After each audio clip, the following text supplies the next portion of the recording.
MPSC वर जीवापाड प्रेम करणाऱ्या सर्व स्पर्धकांना माझा नमस्कार। वली प्रकार याच्या पूर्वीच्या व्हिडिओमध्ये आपण काय पाहिलं होतं? वली, घडी, वळ्या है ना, फोल्ड्स काय असते ते बघितली होती, त्याची संरचना बघितली होती, कंपोनंट्स पाहिलं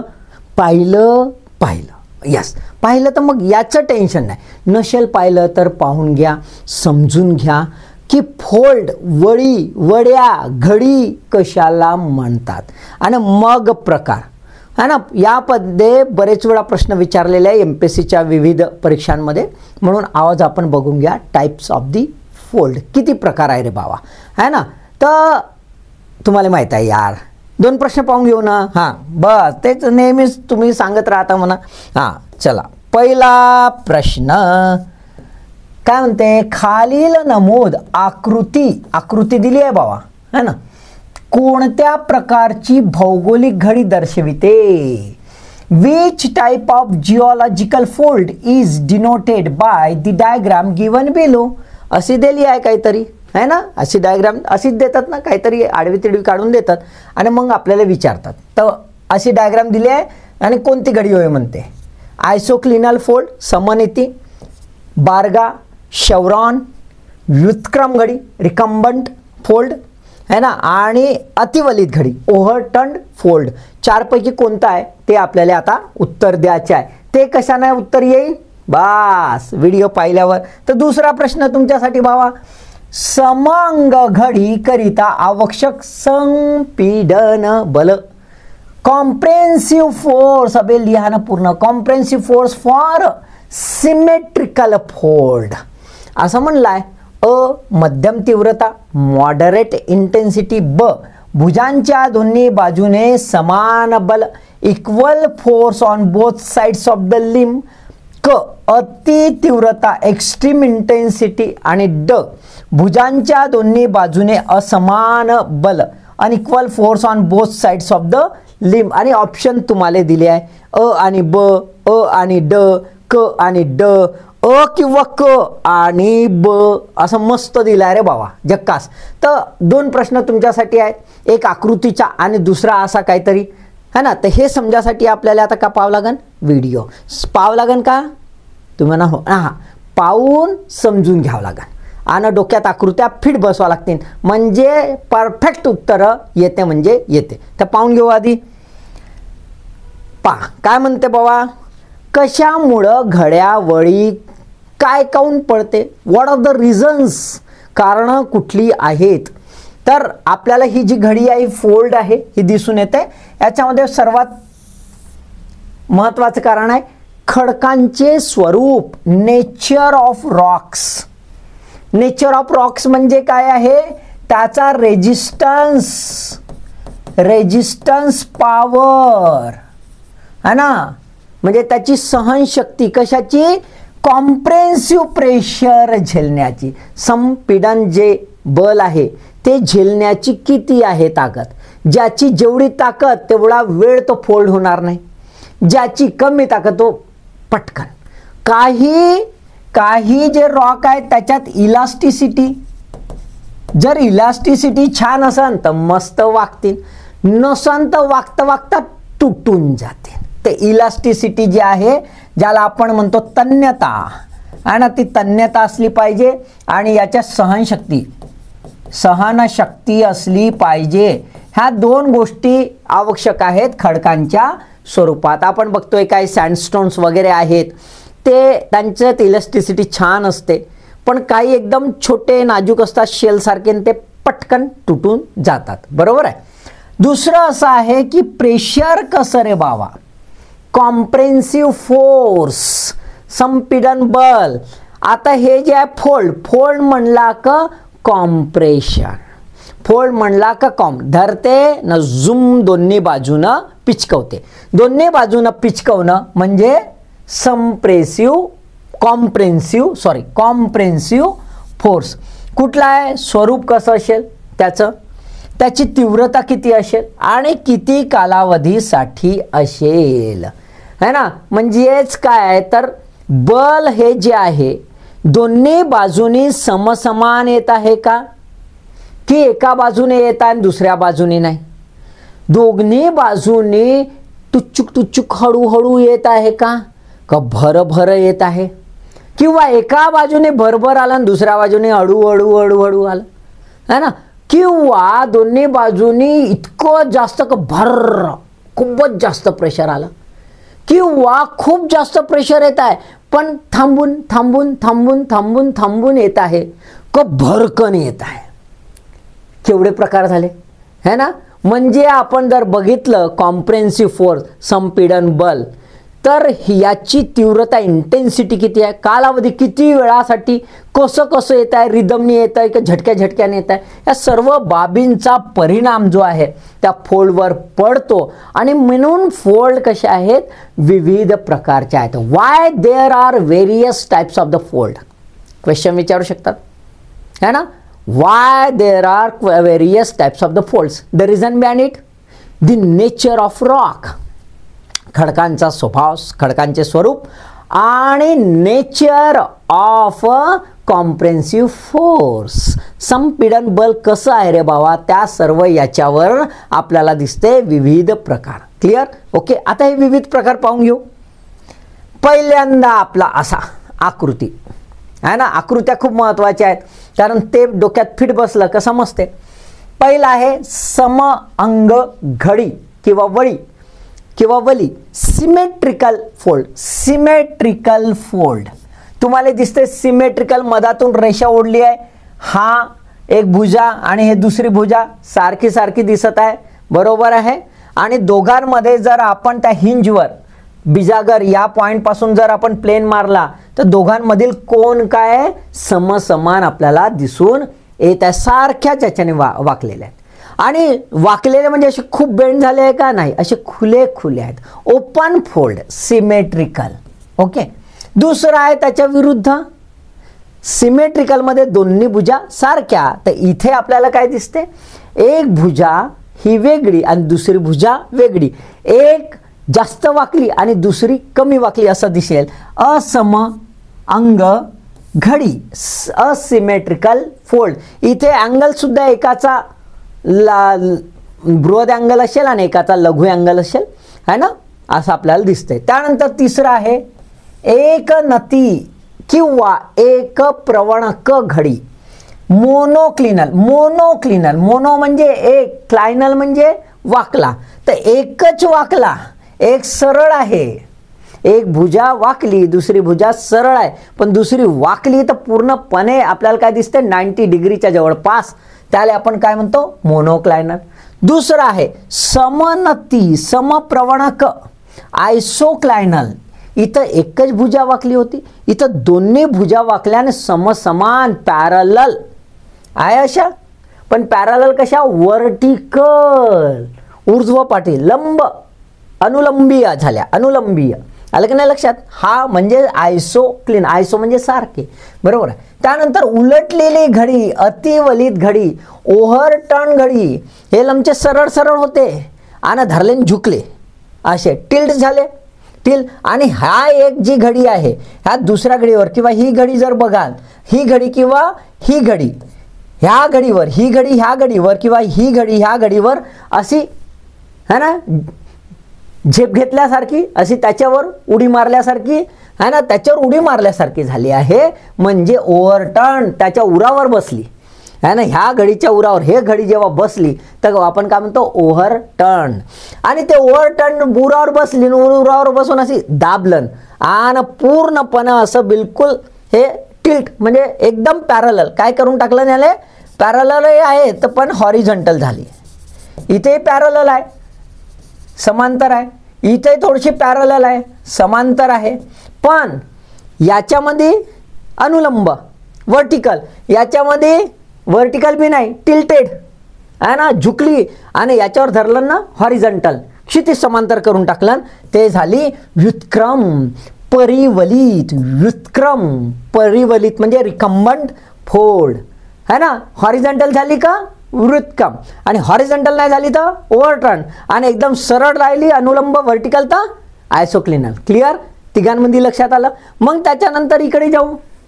आता हे जे आहे हे अशी वाकत वाकत हॉरिझॉन्टल तर झाली, पण एकावर एक, एकाच्या उरावर एक, एकाच्या उरावर एवढे की सामोरासमोर ढकलून दिलं घड्याच घड्या. जेव्हा खूप साऱ्या घड्या ढकलून दिलं त्याला काय म्हणतो आपण, ग्रीवाखंड. त्याला काय म्हणतो, ग्रीवाखंड. बरोबर आहे.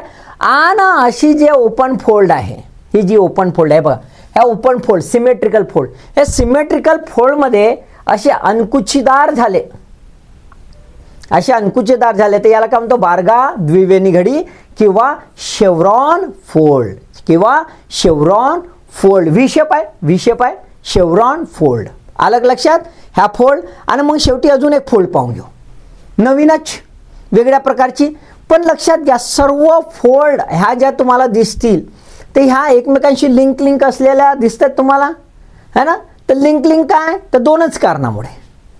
एक कारण खडकांचा स्वरूप, दी नेचर ऑफ रॉक्स, आणि दुसरं नेचर ऑफ कॉम्प्रेन्सिव्ह फोर्स, संपीडन बलाचा स्वभाव कसा आहे रे बाबा. आलं नाही लक्षात. ठीक आहे, एक एक समजून घेऊ रे बाबा आता, कारण डिटेलमध्ये विचारतात कधी कधी. काय काय विचारतील, खरं आहे का एमपीएससीचं, काय आहे का सांगून ठेवलं आहे का तुम्हाला, बे हेच विचारीन, तू वाचलास काय सांग रे बापू, अच्छा हे वाचला मग तेच विचारतो असं म्हणते का, लाडो बापू आहो का आपण एमपीएससीचे, नाही है ना. एमपीएससीचा सिंपल फॉर्म्युला आहे, searching the best talent from the market. काय आहे, searching the best talent from the market.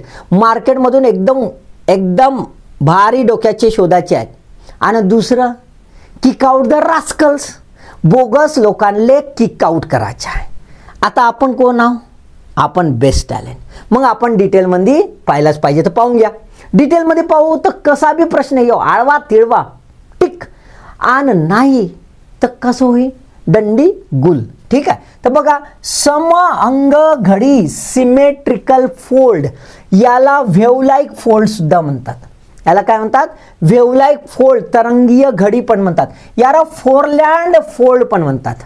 पुढची घडी फोरलँड फोल्ड, अग्र जे आहे भू त्याची घडी, किंवा याला ओपन फोल्ड पण म्हणतात.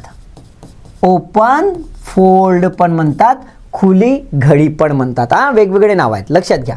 ही कशी आहे, इट्स अ सिंपल फोल्ड, सरळ वडी किंवा घडी आहे. साधा आहे, सोपं आहे. पण जे सोपं आहे ते नेहमी कठीण असते. आता सोपं आहे बघा, सोपं आहे म्हणजे काय, तर दोन्ही भुजा एक समान, खूप महत्वाचं आहे, एक समान, लिम्स इन्क्लाइंड युनिफॉर्मली, एक समानच झुकले आहे. आता एक समान जर काढायचं असेल तर किती कठीण आहे. तुम्ही लहानपणी काही एलिमेंटरी इंटरमिडिएटले फ्री हँड वगैरे काढला असाल तर एका बाजूनं जसं आकृती काढ बिलकुल तशीच आली पाहिजे बाबा, जमेचे नाही, आहे का नाही, मोठा प्रॉब्लेम. तसाच आहे हा, सोपं नाही. जरी याले सोपं म्हणला तरी हे सोपं नाही. दीज आर मिरर इमेजेस, बिलकुल मिरर इमेज आली पाहिजे, आहे ना. प्रतिबिंबित आकृत्या असतात. आणि दीज आर ओपन फोल्ड, मी आता सांगितलं ओपन फोल्ड. ओपन फोल्ड म्हणजे काय, ओपन फोल्ड म्हणजे अशी फोल्ड ज्याच्यातला कोन जो आहे बिजागरापासून, हिंजपासून जो कोन आहे, हा कोन किती राहील, more than 90 degree, more than 90 degree. Obtuse angle राहील, ऑप्ट्यूज अँगल राहील, परंतु लेस दॅन 180 डिग्री, 180 डिग्रीपेक्षा कमी राहील. म्हणजेच हा कसा राहील, सिंपलसा आहे. इथपासून असा जर सुरू झाला है ना, 90 डिग्री म्हणजे 90 प्लस डिग्री असं पकडून घेऊ. इथपासून सुरू झाला तर जसा हा प्लेन आहे त्याच्या अशापर्यंत आपण छोटीशी टेकडी त्याच्यापर्यंत आपण पकडू शकतो. अप टू 170 डिग्री किंवा 180च्या जवळपास असं पकडू शकतो. Clear. This is called as a open fold. ते आहे खुल्या वळ्या. ठीक आहे. दुर्मिळ आहे कारण कठीण आहे रे बाबा. दोन्ही बाजूनं पृथ्वीनं सारखा धाप आणि त्याच्या मधात जे खडक आहे त्यांचं सारखं स्वरूप आणि ते सारख्या प्रमाणात दबत आहेत. केवढं कठीण काम आहे ना. बरोबर आहे. इट्स अ मिरॅकल, ज्याला आपण नेचर्स मिरॅकल म्हणू शकतो. ते आहे दुर्मिळ आहे. फ्रान्स आणि स्वित्झर्लंडमध्ये जुरा माउंटन जे आहे त्या जुरा माउंटनमध्येच आपल्याला अवशेष मिळेल म्हणून जुरॅसिक आपण नाही का पिरियड बघतो ते आहे जुरा माउंटन. त्यानंतर साऊथ वेस्ट इराणमध्ये झाग्रोज माउंटन, कुठल्या आहे? जुरा माउंटन, फ्रान्स आणि स्वित्झर्लंडमधलं, आणि इराणमधलं झाग्रोज माउंटन. ह्या 2 माउंटन आपल्याला दिसून येतात, बाकी याच्यात दिसत नाही. Getting the point, right? ठीक आहे. त्याच्यानंतर आता जर बघितलं आपण संपीडन बल जर आहे याचं, तर संपीडन बल कसं आहे? नियमित आहे. कसं आहे? नियमित आहे, रेग्युलर आहे. मॉडरेट तीव्रता कशी आहे? मॉडरेट तीव्रता आणि दोन्ही बाजूने समसमान. लक्षात घ्या, पाठ करून घ्या. संपीडन बल कसं राहील? रेग्युलर, चालू आहे असं नाही, थांबलं हळू नियमित. दुसरा आहे मॉडरेट हळू असं धरलं दाबलं नाही. हां. तिसरा आहे दोन्ही बाजूने समान आहे, दोन्ही बाजूने सारखं आहे. ह्या 3 कंपल्सरी रूल्स आहेत कॉम्प्रेसिव्ह फोर्सचे, त्यानंतरच हे शक्य आहे. ठीक आहे. आता बिलकुल समअंग घडी जशी बघितली तसं असमंग है ना, असमअंग आहे, असिमेट्रिकल आहे. याच्यात काय होते तर याच्यामध्ये एक बघा, एक भुजा, ही एक भुजा आणि दुसरी भुजा काय दिसते? असमान आहेत. दोन्ही वेगवेगळे आहेत, असमान आहेत. झुकावं पण वेगवेगळं आहे आणि अनियमित आहेत. Unequal and irregular. अनियमित है ना, असमान आणि अनियमित. भुजा विभिन्न कोनामध्ये झुकलेल्या. काय म्हटलेलं आहे? भुजा विभिन्न कोनामध्ये झुकलेल्या. इथे कोण दोघांचाही सारखा येईल, इथे दोघांचा कोण सारखा येणार नाही है ना. Limbs inclined at a different angles. अजून एक खास गोष्ट, पहिली जर भुजा बघितली तर तुलनात्मक दृष्ट्या बघा, ही भुजा ह्या भुजापेक्षा थोडी लांब आहे ना, रिलेटिव्हली लार्जर. ही छोटी आहे, रिलेटिव्हली शॉर्टर. दुसरा आहे मध्यम आणि नियमित कल आहे, मॉडरेट आणि रेग्युलर. मॉडरेट आणि रेग्युलर कल आहे ना, याच्यासारखाच आहे, मॉडरेट अँड रेग्युलर कर्व. इथे मात्र स्टीप इन्क्लायनेशन बघा, एकदम वाकलाय, स्टीप इन्क्लायनेशन. दुसऱ्या भुजेला एकदमच तीव्र उतार झालेला आपल्याला दिसून येतो. तर दोन्ही भुजा है ना कशाच्या आधारावर आहे? कल उतार आणि लांबी याच्या आधारावर दोन्ही भुजा विभिन्न दिसून येतात. एक भुजा मॉडरेट इन्क्लायनेशन सोबतच त्याची लेंथ जास्त, दुसरी भुजा शॉर्ट लेंथची आहे पण इन्क्लाइंड जबरदस्त झाली आहे, त्याचा कोनच एकदम तीव्र झालेला आहे, ॲक्यूट अँगल तयार झालेला आहे.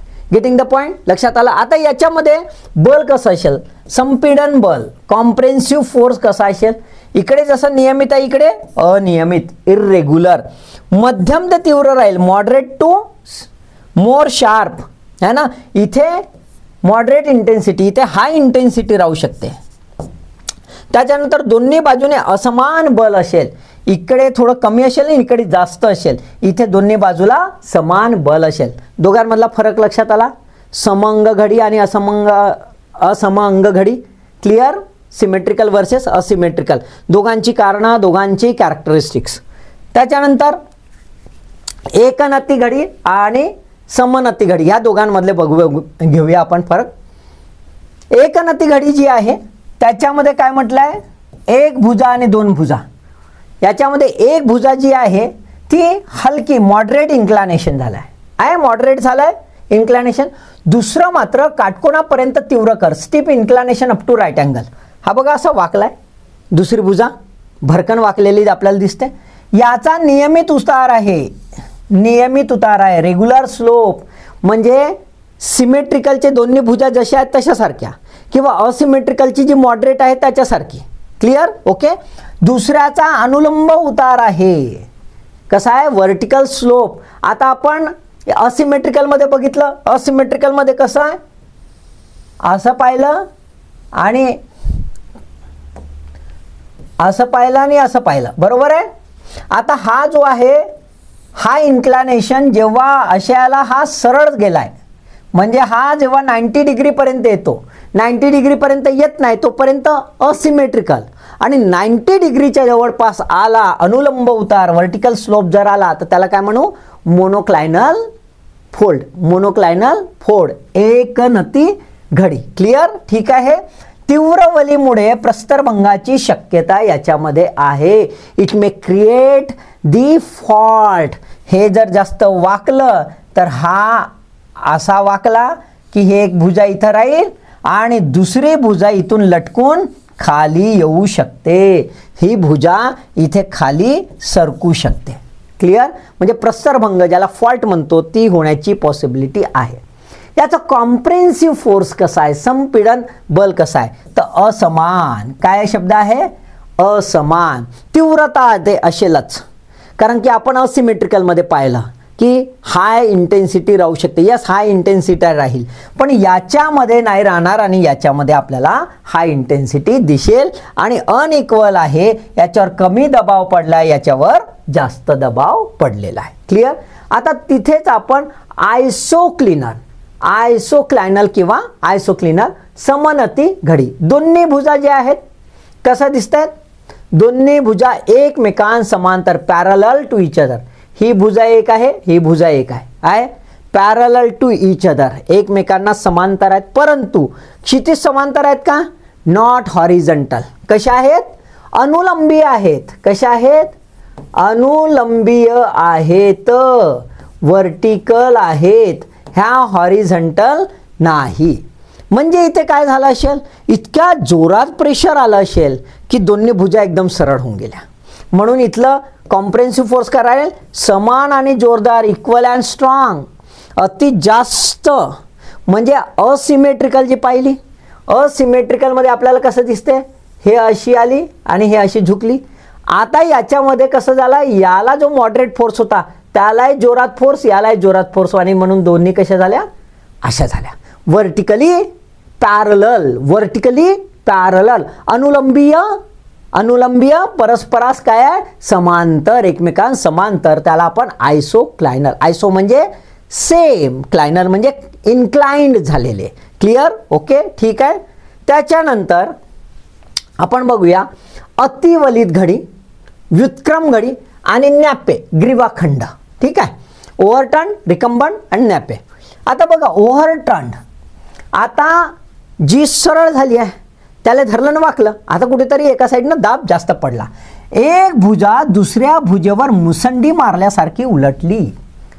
ओव्हरटर्न कशी आहे? वन लिम थस्ट ओव्हर अदर लिम, वन लिम थस्ट ओव्हर, एक भुजा अशी गेलेली आहे ना, अशी होती. आता ही जी भुजा आहे आणि ही दोन्ही समांतर आहे, अशी वाकली, ही याच्यावर आली, अशी धरल्यानं वाकवल्यामुळे भुजा क्वचितच क्षितिज समांतर राहणार. Very very rarely the limbs are the horizontal. इथे आता हॉरिझॉन्टल राहणार नाही, म्हणजे पूर्ण वाकली नाही, म्हणजे इन्क्लाइंड झाली. म्हणजे आता काय झालं की अनुलंबी होत्या, वर्टिकल होत्या, आता ह्या वर्टिकल काय झाल्या, अशा झुकल्या. वर्टिकल काय झाल्या, झुकल्या. These are inclined towards the सरफेसकडे चालल्या आहेत त्या, बरोबर आहे, पण पूर्णपणे हॉरिझॉन्टल झाल्या नाही. म्हणजे ही जी आहे ही अशी राहिलेली आहे, ही अशी राहिलेली नाही. Getting the point?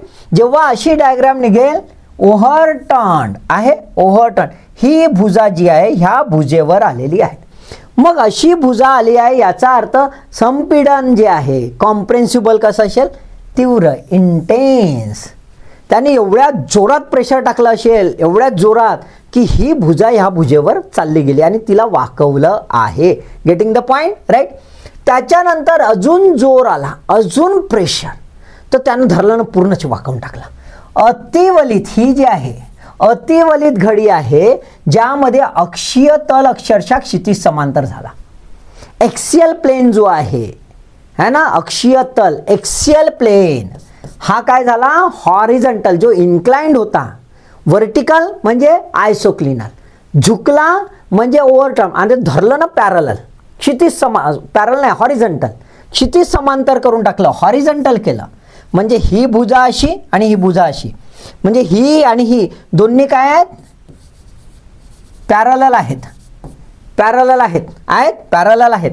पण त्या पॅरलल इथेही आहेत, ही पण अशी आहे आणि ही पण अशी आहे, पॅरलल आहेत. But these are not horizontal, overturn folds ह्या क्षितिज समांतर नाही.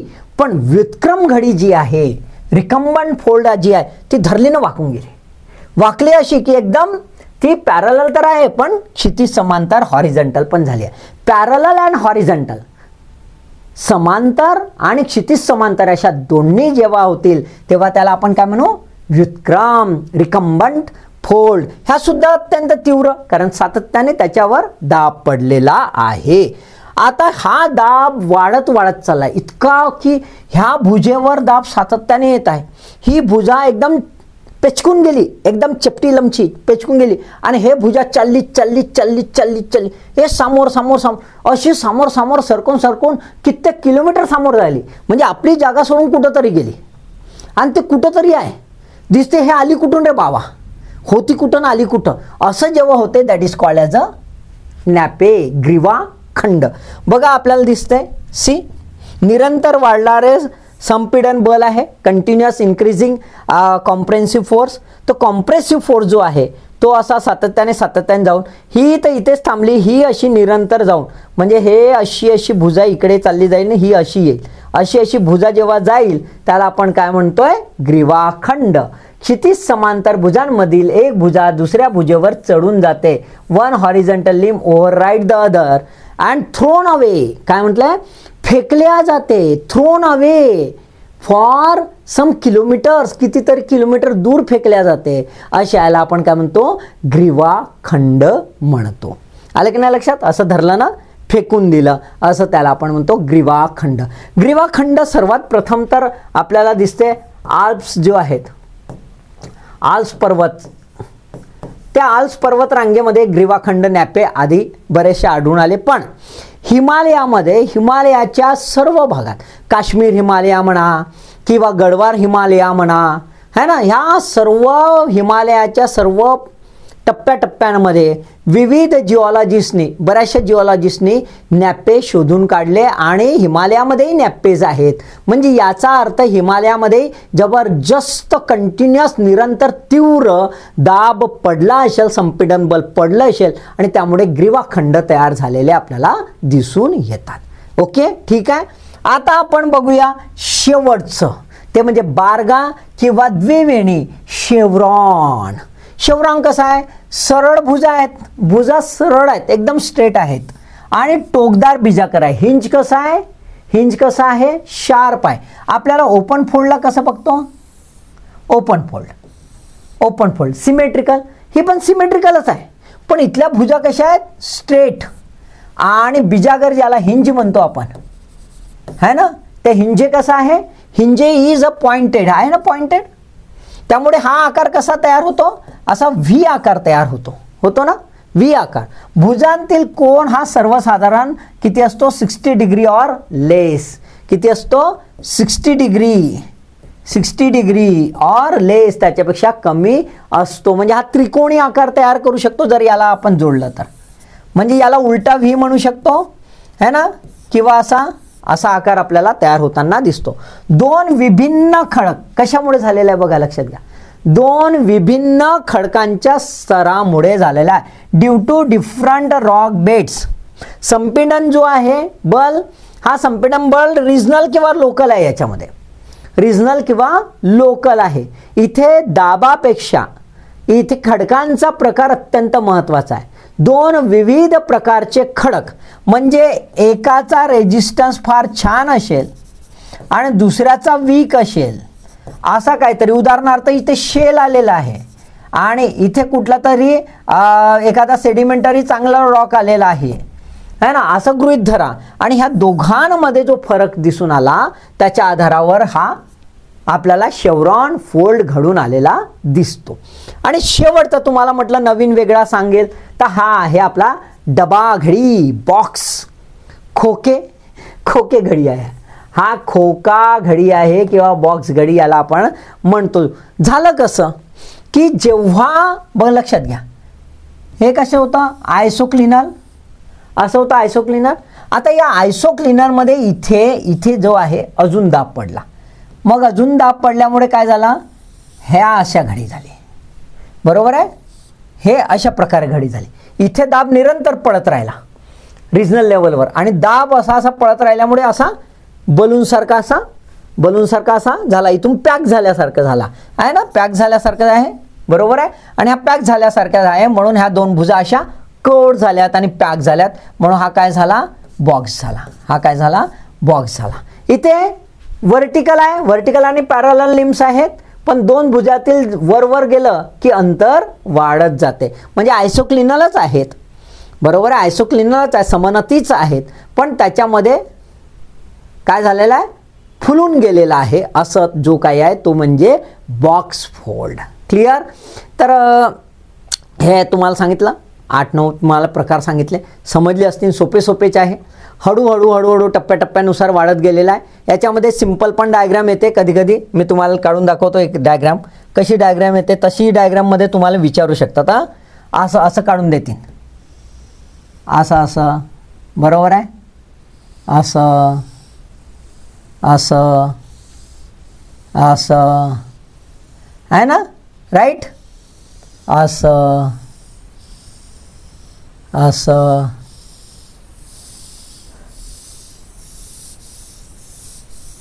अशा प्रकारचे देतील. आलं की नाही लक्षात. मग इथून सुरू करायची आपली समनती असमनती सुरू करायचं. 1 2 3 4 5 6 असं तुम्हाला विचारू शकते. बरोबर आहे, राईट. याच्यामध्ये एखादी अशी येईल मधात, जर काढलं तर आपण अशी येईल आयसोक्लिनलवाली. बरोबर आहे, राईट. अशा प्रकारे अशी तुम्हाला मधात काढून देतील अशी. तर असं काढून तुम्हाला काय करतील, इथं असं एखादा एक का हो रे बावा असं विचारू शकतात. ठीक आहे. तर असं थोडंसं लक्षात ठेवून द्यायचं डायग्राम्ससोबत, म्हणजे मग काही प्रॉब्लेम येणार नाही. अभ्यास करता यार. मी अभ्यासासाठी नेहमीच तुम्हाला काय देतो, मग ऑल द बेस्ट.